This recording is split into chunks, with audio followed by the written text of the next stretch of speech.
Okay, we got no start on this Yukon. Customer left me the keys right here. He seems to think that it is a battery issue. We will see. First test to see if it's a battery issue.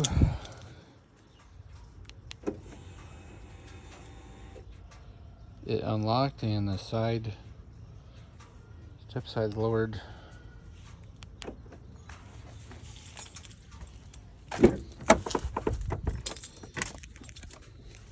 So there is some battery voltage.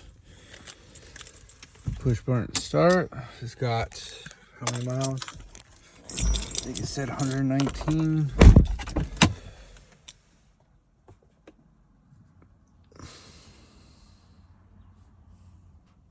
Huh. Oof.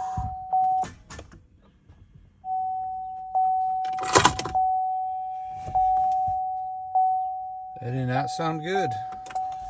Let's take a look underneath the hood.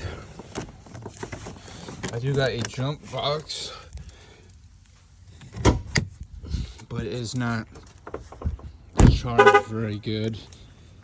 I had jumper cables, but I had to cut them up to do a repair, emergency repair. So, what do we got here? Where's the battery? Over here. No corrosion. Tight cables. What do you think? It's the battery?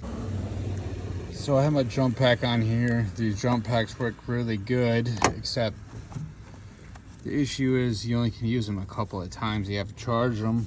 It's not very good if you're a mobile mechanic because take a USB charge, they charge so slow.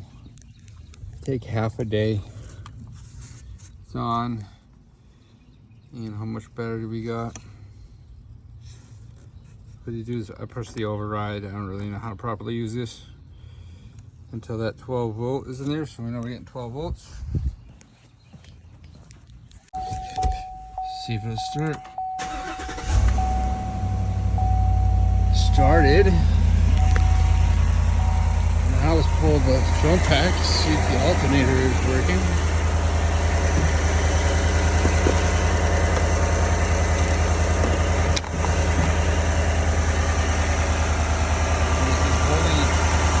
Alternator is doing its job. So this guy went on vacation and they had to leave this back and take another vehicle. It's going to be battery.